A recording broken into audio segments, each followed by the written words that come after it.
C'est bon? OK, super. Bonjour à tous ce matin, j'espère que vous allez bien. J'aimerais commencer ce matin avec une présentation de chiffres. Je vous parle de 34 000, je vous parle de 2 180 puis 40.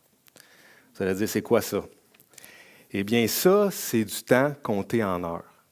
Ça représente, au nombre de temps en heures qui me reste à travailler, 17 ans de travail pour arriver à une douce retraite.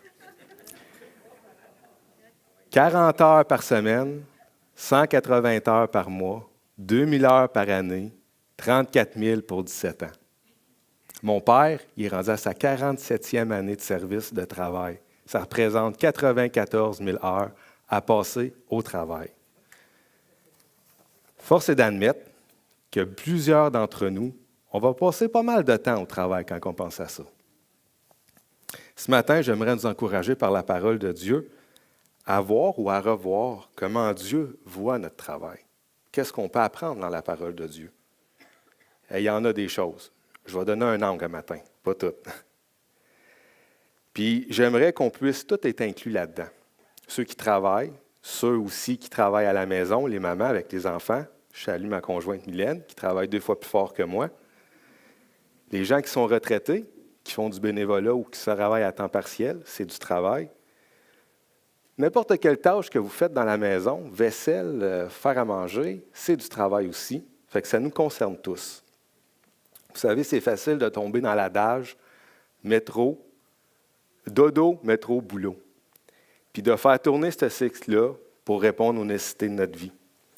Et vous savez, le Seigneur nous a sauvés, puis il est venu aussi sauver notre façon de voir puis de pratiquer le travail. Puis j'aimerais qu'on regarde ça ce matin avec un passage de la parole qui est dans 1 Pierre, chapitre 2, versets 18 à 25.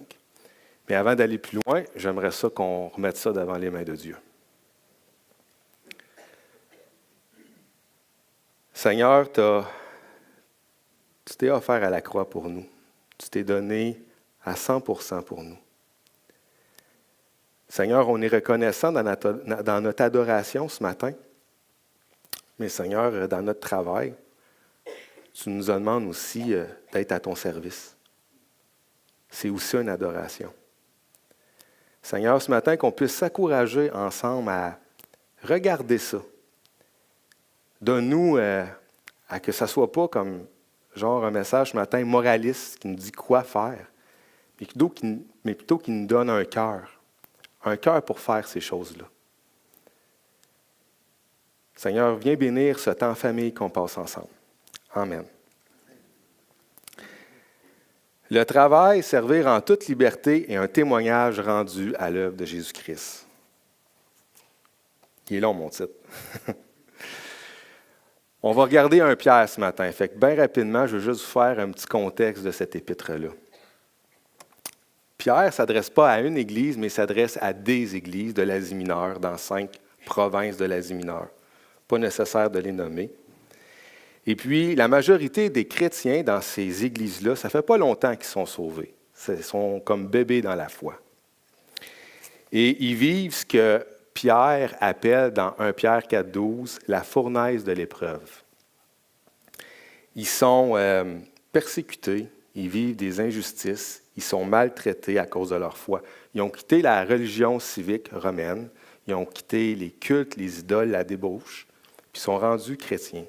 Et ça crée des conflits avec leur famille puis la société qui les entoure. Ils vivent, par exemple, ils sont injuriés, ils sont calomniés, on dit qu'ils sont malfaiteurs. C'est pas vrai, mais c'est ça qu'on dit d'eux. Puis ça leur fait vivre toutes sortes d'émotions puis de situations. Ils se sentent tristes, sont troublés, ils craignent, sont surpris même de vivre ça. On ne pensait pas que ça faisait partie du contrat. Ils sont soucieux, ils avaient honte de leur foi.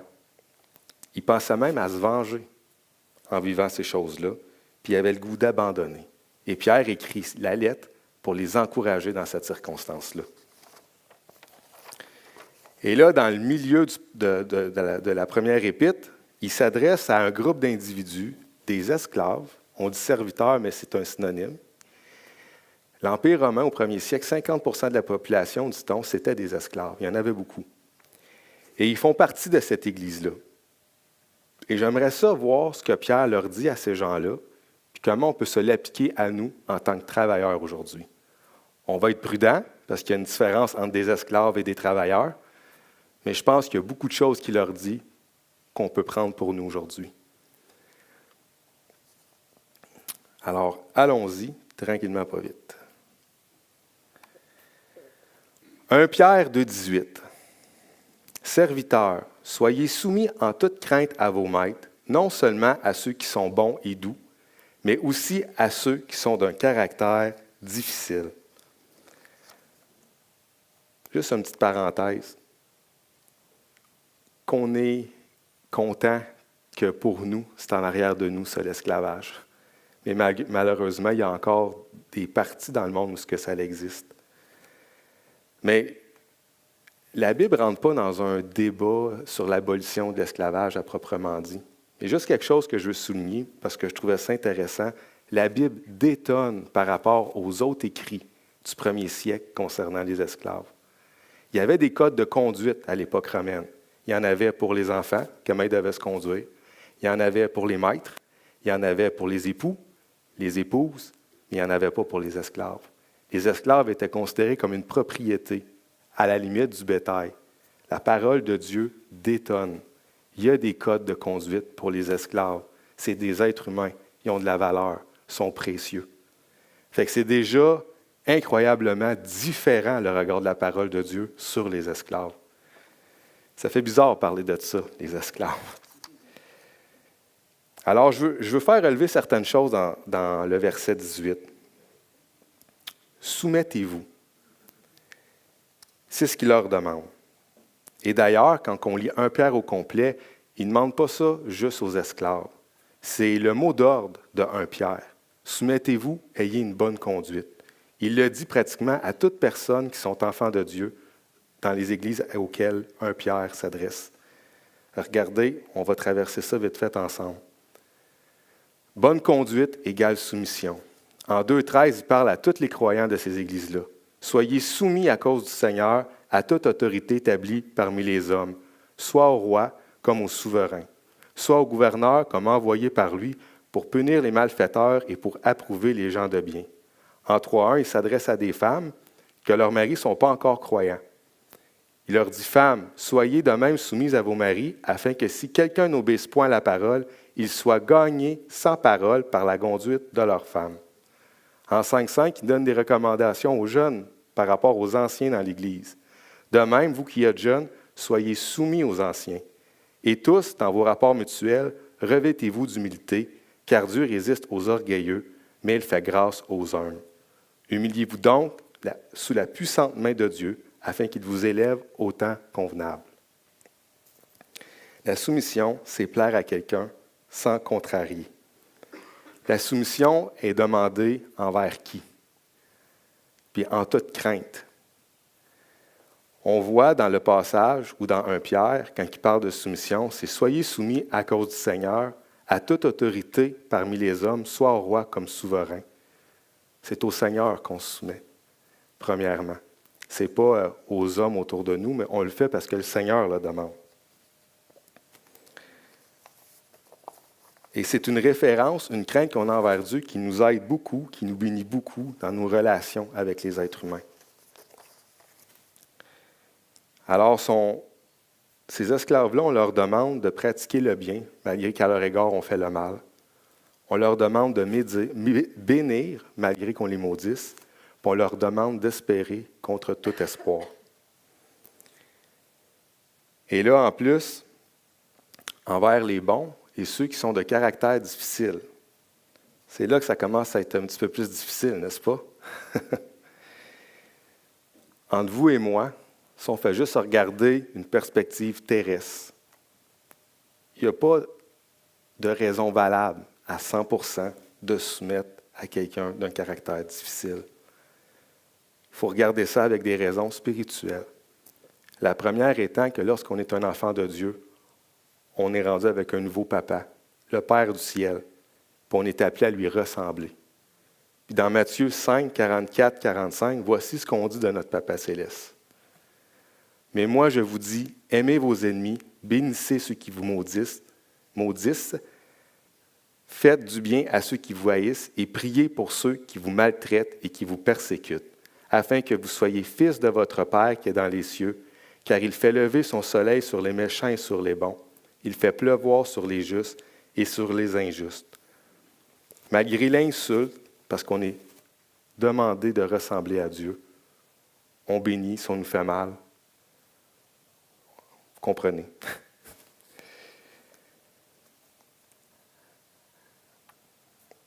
Avant d'y aller avec une application, j'aimerais ça qu'on couvre certains non-dits. Parce que 1 Pierre, c'est un écrit circonstanciel, c'est écrit à des esclaves. Nous, on n'est pas des esclaves, on est des travailleurs. En tant que chrétien, aujourd'hui, on a des droits, on a une liberté d'expression, on peut faire des choix, toutes des choses que les esclaves n'avaient pas. Mais par contre, nos gestionnaires, nos superviseurs, nos boss, appelez-les comme vous le voulez, c'est une autorité légitime. Et on est appelé à peut-être avoir des droits, mais aussi à pratiquer la soumission. Et de garder une certaine tension entre ces deux choses-là. Mais la soumission doit primer sur nos droits. Ce principe-là est important. Il n'y a personne qui peut nous enlever notre liberté en Jésus-Christ. Mais parce qu'on est un enfant de Dieu, on est libre de ne pas résister par la violence lorsqu'on nous fait violence.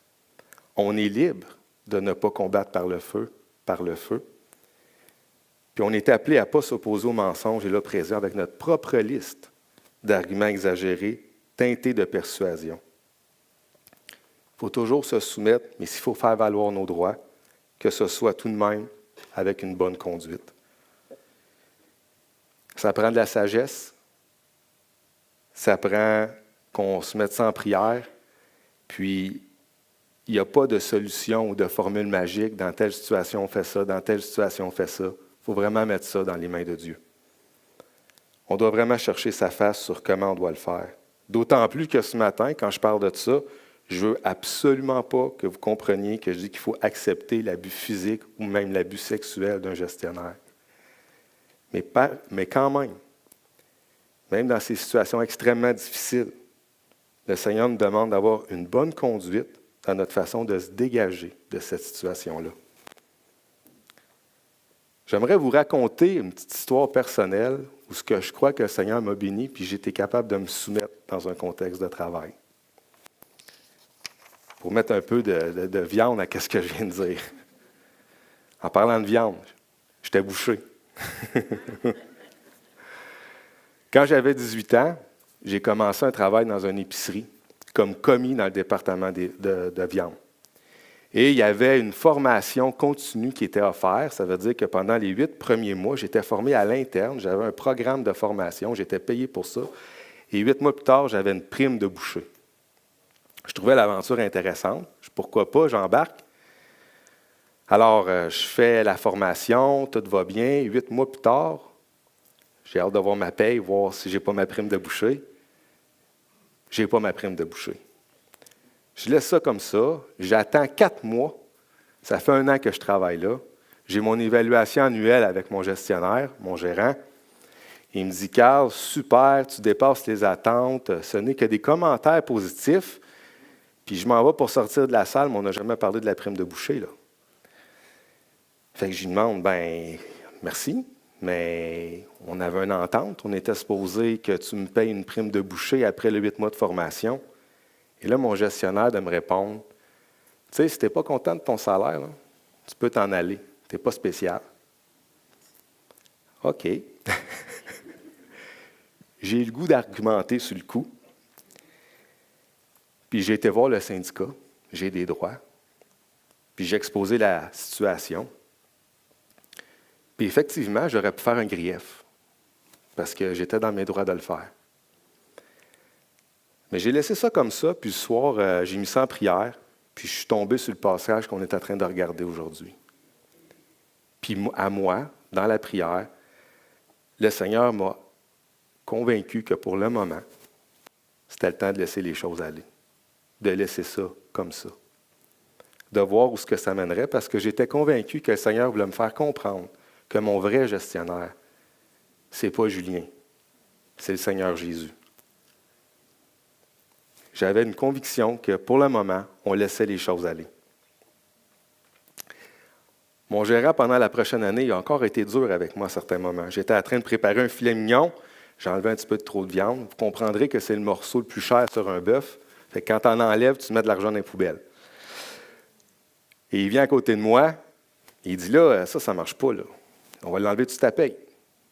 Ça ne marche pas. Il était vraiment arrogant par moments. Mais j'avais vraiment prié le Seigneur, puis j'avais dit, je vais être soumis. Puis j'avais dit, OK, parfait. Puis sans sarcasme, j'ai dit, peux-tu me montrer c'est quoi tu t'attends de moi? Puis merci d'avance pour me montrer, tu sais. Un peu plus tard, la fin de semaine, il me fait travailler de nuit, il me fait laver le département à brosse. Mais il savait ce qu'il faisait, il me faisait travailler aussi toutes les spéciales. Et ça, c'est bien parce que tu ne te fais pas interrompre par du service à clientèle, fait que tu fais les spéciales, puis là, ta vitesse d'exécution, elle embarque. Il y avait quand même du bon là-dedans. Une année plus tard, mon autre évaluation s'en vient. Tout est beau, Carl, continue, lâche pas ton beau travail, mais il ne me parle pas de prime. Alors, je lui ai redit, mais cette fois-ci, je lui ai dit, écoute, je laisse ça à ton bon jugement, Julien. Je lui ai dit, mais qu'est-ce qu'il y en est de ma prime de boucher? Il me répète la même chose que l'année d'avant. Tu sais, si tu n'es pas content de ton salaire, tu peux aller voir ailleurs. J'ai dit, Julien, j'ai dit, je te laisse ça à ton bon jugement. Je laisse ça dans les mains de Dieu. Vous auriez dû voir les yeux quand j'ai dit ça.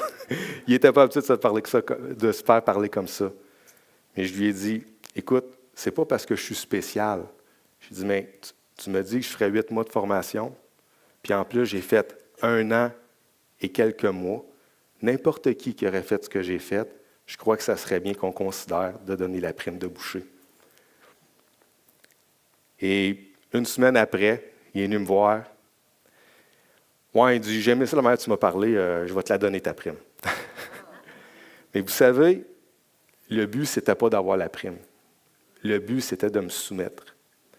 Puis, j'ai eu des échanges incroyables avec mon gestionnaire par rapport à la foi. Et je crois vraiment que c'est ma bonne conduite, ma soumission qui a ouvert le chemin. Dieu s'en est servi. Le Saint-Esprit s'est servi de ça. Vous pourrez me dire, puis vous savez ce que je suis en train de dire, c'est pas on devrait tous faire la même affaire. Moi, le Seigneur m'a dirigé comme ça. Ça aurait peut-être été bien aussi que j'aille avec le processus du grief, mais avant que je dise à mon gestionnaire, écoute, j'ai des droits, je ne veux pas l'utiliser, cette possibilité-là, fait que j'aimerais ça qu'on s'entende par respect, tu sais, puis que j'y aille avec, ça peut être bien aussi. Ou s'il m'aurait dit non, j'aurais-tu continué de même encore pendant 4 ans? Je ne sais pas, il aurait fallu que je mette ça dans les mains de Dieu. Mais c'est juste pour dire, on a peut-être des droits, mais essayons de les appliquer sous le principe de la soumission. Il faut que ça prime dans nos vies, parce qu'on représente le Seigneur dans ce temps-là. On continue. La soumission expliquée.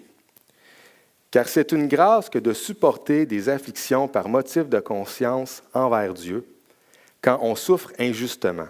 En effet, quelle gloire y a-t-il à supporter de mauvais traitements pour avoir commis des fautes? Mais si vous supportez la souffrance lorsque vous faites ce qui est bien, c'est une grâce devant Dieu.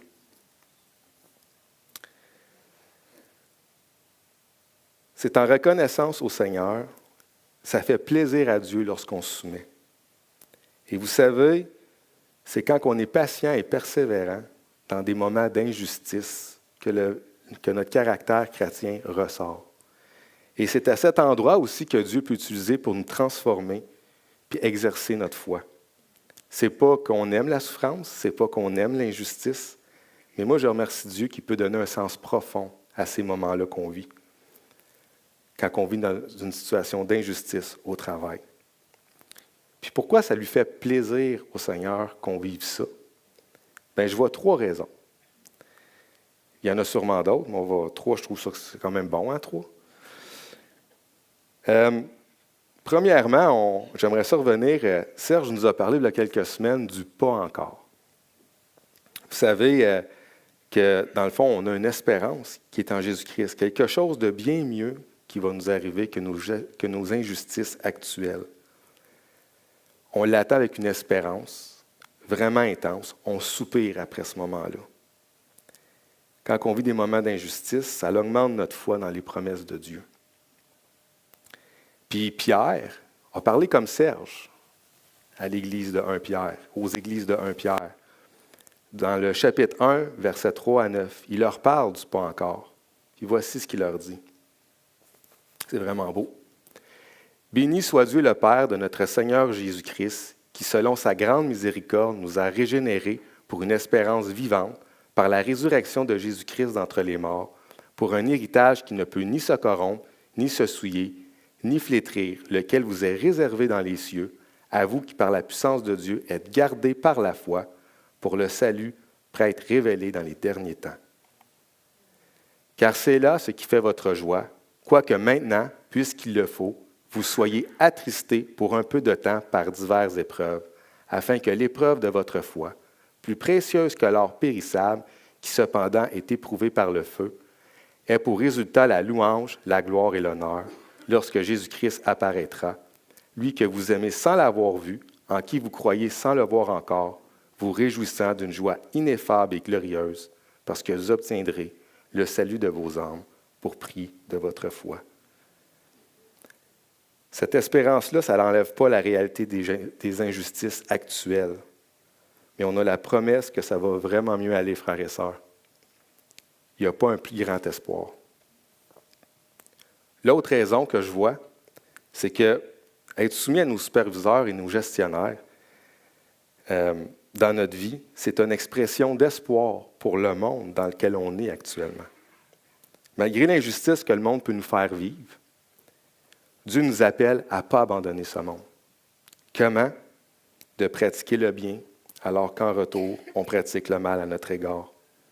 Ou même quand on pratique le bien, gênez-vous pas, pratiquez le bien. Puis pourquoi ça? Regardez ce qu'on dit dans 1 Pierre 2,12. « Ayez au milieu des païens une bonne conduite, afin que là même où ils vous calomnient comme si vous étiez des malfaiteurs, ils remarquent vos bonnes œuvres et glorifient Dieu au jour où il les visitera. » Frères et sœurs, notre bonne conduite peut servir de reflet comme un miroir qui pointe le Seigneur dans nos milieux de travail. Des fois, le reflet peut être flou, mais tout de même, le Seigneur nous utilise avec nos imperfections pour que nos vies pointent vers la vérité et que le Saint-Esprit, Dieu voulant, fasse une visite dans le cœur de nos gestionnaires. Puis qu'à leur tour, ils puissent glorifier Dieu. Écoutez, vous allez peut-être penser que j'ai peut-être un peu l'esprit tordu, mais dans le fond, que ceux qui nous fassent souffrir, puis que ceux qui nous fassent des injustices se tournent vers Dieu. Je pense qu'il n'y a pas une vengeance qu'on peut semer dans notre cœur qui aurait un revirement de situation aussi incroyable que ça.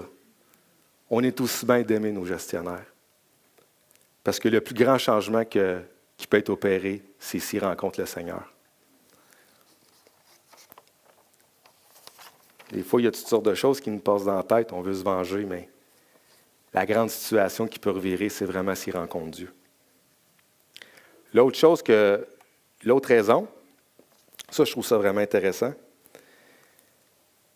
Vous savez, les esclaves devaient se soumettre par contrainte. Ils étaient esclaves. Mais dans le fond, Pierre, avec d'autres écrits du Nouveau Testament, leur rappelle quelque chose de super important. Malgré qu'ils sont des esclaves, Pierre leur rappelle que leur identité première, c'est plus qu'ils sont esclaves d'un maître bon ou pas bon. Mais il dit, vous êtes maintenant serviteurs esclaves du Dieu très haut. Puis il utilise ces termes-là. Et nous aussi, nous le sommes. C'est un concept sur lequel on va s'attarder un peu, on va juste regarder un passage. Puis je trouve ça intéressant. Dans Romains 6, 18, 22, on dit « Ayant été affranchis, libérés du péché, vous êtes devenus esclaves de la justice. Je parle à la manière des hommes, à cause de la faiblesse de votre chair. De même donc que vous avez livré vos membres comme esclaves à l'impureté et à l'iniquité pour arriver à l'iniquité, ainsi maintenant, livrez vos membres comme esclaves de la justice pour arriver à la sainteté.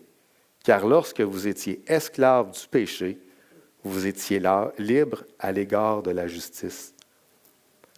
On voit donc que la liberté en Jésus-Christ, ce n'est pas une liberté sans but. Être libre pour être libre d'être libre, sans direction, en viendrait rapidement à redevenir esclave de nous-mêmes, parce qu'on servirait nos propres ambitions.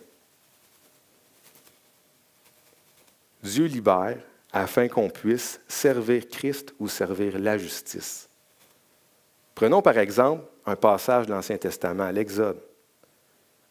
Les Égyptiens sont en esclavage dans le pays d'Égypte. Dieu, les quoi?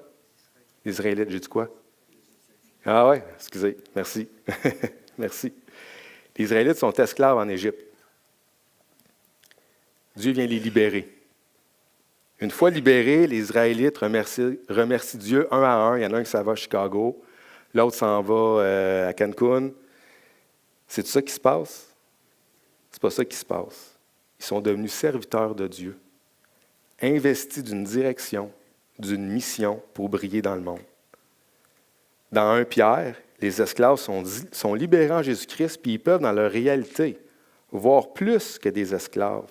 Ils sont rendus des enfants de Dieu, investis d'une mission et servir Dieu librement, qui est le bon maître. Ils sont rendus librement serviteurs, esclaves de Jésus-Christ, on peut parler comme ça, et de la justice. C'est une liberté qui donne un sens à notre vie. Vous savez, en 2025, j'ai des amis qui sont gestionnaires, j'entends des choses, je trouve ça intéressant. Mais moi-même, dans mon cœur, il y a un combat avec lequel je lutte des fois. Au travail, je sers qui? Le Seigneur Jésus ou moi?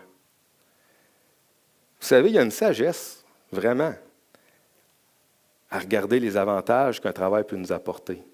Le salaire, les conditions, les possibilités de promotion, très bien.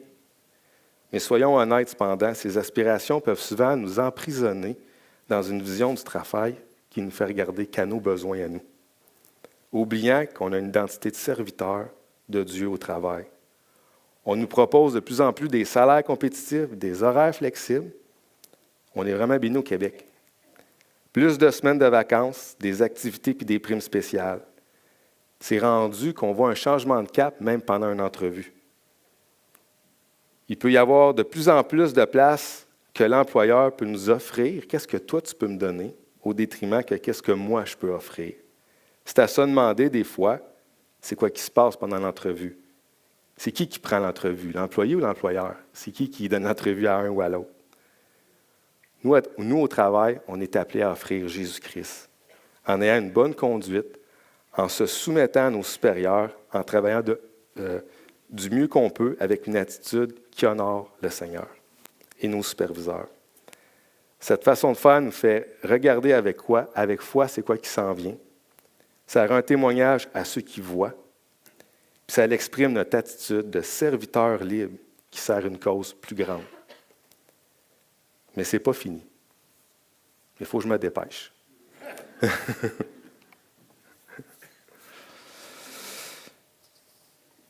Jésus-Christ, l'exemple parfait de la soumission. On va le lire. Et c'est à cela que vous avez été appelés, parce que Christ aussi a souffert pour vous, vous laissant un exemple, afin que vous suiviez ses traces. Lui qui n'a point connu de péché, et dans la bouche duquel il ne s'est point trouvé de fraude. Lui qui, injurié, ne rendait point d'injures, maltraité, ne faisait point de menaces, mais s'en remettait à celui qui juge justement. Lui qui a porté lui-même nos péchés en son corps sur le bois, afin que, mort au péché, nous vivions pour la justice, lui par les meurtrissures duquel vous avez été guéris. Car vous étiez comme des brebis errantes, mais maintenant vous êtes retournés vers le pasteur et le gardien de vos âmes.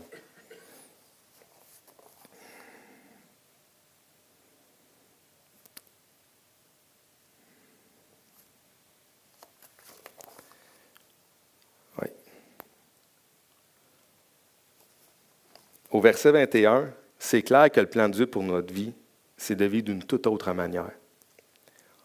On a été racheté à un grand prix, puis on a reçu on n'a pas reçu une invitation, mais un appel, que ça dit. Un appel à offrir nos vies au plan parfait de Dieu. Comprendre l'œuvre de la croix, c'est quelque chose qui prend toujours plus de sens dans ma vie. Qu'on est reconnaissant de comprendre de plus en plus en profondeur le salut de Jésus-Christ pour nos vies. Mais ici, en plus d'être pour mon salut, c'est en même temps un exemple pour m'indiquer comment vivre.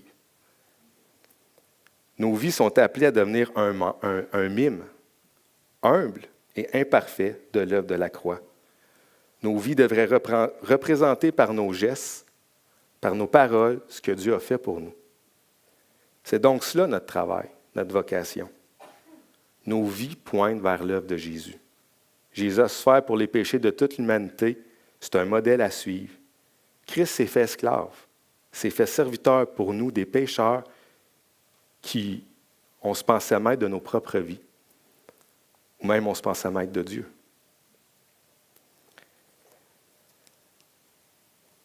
Si Jésus est un exemple pour nous, alors nous aussi, on devient un exemple pour nos superviseurs, pour nos collègues, dans nos milieux de travail qui nous regardent et avec qui nous sommes en relation. Notre temps au travail devient une opportunité de lancer des perches par nos actions qui expriment l'œuvre de Jésus à la croix. Qu'on ait des maîtres qui soient doux ou difficiles, soyons des travailleurs éthiques, soyons des travailleurs intègres, pour que notre travail pointe vers l'œuvre parfaite de Jésus-Christ. Tout ce que vous faites, faites-le de bon cœur comme pour le Seigneur et non pour des hommes, sachant que vous recevez du Seigneur l'héritage pour récompense. Servez Christ, le Seigneur. Même s'ils sont durs, soyez comme Christ qui est mort pour ceux. Honorez-les, je veux dire, l'autre affaire. Honorez-les, respectez-les. Comme ça dit dans 1 Pierre, honorez tout le monde, aimez les frères, craignez Dieu et honorez le roi. Christ est mort pour des pécheurs, il n'avait rien demandé. Nous aussi, cette attitude de sacrifice-là envers ceux qui nous maltraitent pointe vers le sacrifice de Jésus.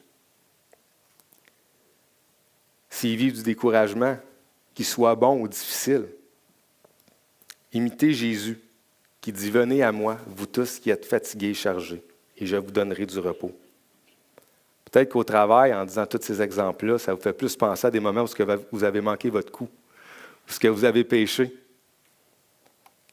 Demandez pardon à vos gestionnaires. En demandant pardon, on pointe vers le plus grand des pardons.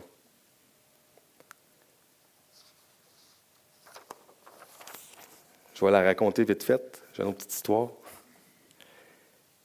Il y a à peu près 10 ans, j'étais comme ça en avant d'une assemblée. Je prêchais. Je dis bonjour au monde. Puis en arrière, je vois François. Pas François lui, mais François, mon gérant de magasin que je travaillais. Ce même François qui, à toutes les fois que je lui demandais un congé les dimanches pour aller à l'église, il me disait non. Ce même François qui, à plus qu'une occasion, est rentré dans le département alors que j'étais assistant gérant, puis il cognait sa table, puis il me criait après quand que ça ne faisait pas son affaire, puis que le département n'allait pas à son goût. C'est à ce même François que moi-même, j'ai donné des coups des fois, puis j'ai crié plus fort que lui. C'est à ce même François que, dans son dos, j'ai parlé contre lui. J'ai usé de médisance. J'étais en train de prêcher, puis mon adoration du dimanche matin était à la rencontre de mon adoration dans la semaine. Et il y avait une solide différence. Le Seigneur est bon. Il me l'avait montré. Après le message, j'étais voir François. François était chrétien, il s'était reconsacré au Seigneur. Et ça n'a pas pris de temps que dans la discussion, j'ai amené mes fautes devant lui, puis je lui ai demandé pardon. Puis il m'a fait la grâce de faire la même chose à mon égard. Puis François a été dans notre Église pendant plusieurs mois. On a grandi ensemble dans le Seigneur. La leçon de cette histoire, attendez pas que vos superviseurs viennent à l'Église, parce que ça ne se passe pas tout le temps comme ça.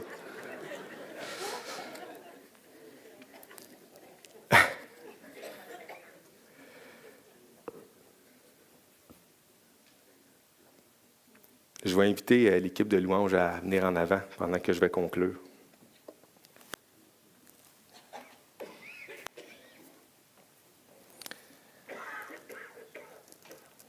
À la fin de notre passage, on voit que Jésus-Christ a vécu des meurtrissures afin qu'on soit guéri. Dans ce monde, avant qu'on connaisse Jésus, on était errant. On n'avait pas la possibilité d'avoir un appel aussi important comme qu'on a aujourd'hui. On est appelé à ressembler de plus en plus à Jésus-Christ. Et on ne le dira jamais assez, c'est un processus. Tous, on a vécu probablement à différents degrés des abus d'autorité. On n'a pas un cœur qui est parfaitement changé, mais le passage nous dit que Jésus est notre bon pasteur, qui nous accompagne dans notre vocation de l'adorer et de le représenter dans nos travails. Il nous console, il nous donne de l'espoir, il nous dirige, il nous fait penser autrement, il guérit nos blessures, nos blocages. Pour qu'on soit capable d'être un message d'espoir sur deux pattes qui pointent vers la plus grande des soumissions, la plus excellente des bonnes conduites et le plus grand espoir, Jésus-Christ, qui a fait le plus grand des travails. Servez en toute liberté et rendez un témoignage à l'œuvre de Jésus-Christ par votre travail. Que le Seigneur nous donne le sens de la mission dans nos milieux de travail. Prions. Seigneur, merci parce que tu as tout fait pour nous. Et nos cœurs remplis d'adoration et de reconnaissance veulent te dire, on est prêt à tout donner à notre tour. Seigneur, que ce soit pendant qu'on loue le dimanche matin, que ce soit au travail, aide-nous à ne pas perdre de vue notre mission. À travers l'adage du dodo, métro, boulot, des fois on oublie qui on est, c'est quoi notre identité. Aide-nous, Seigneur, par ta grâce, par ta puissance, à bien te représenter et montrer aux gens ton amour et ton sacrifice à la croix. Amen. Merci beaucoup.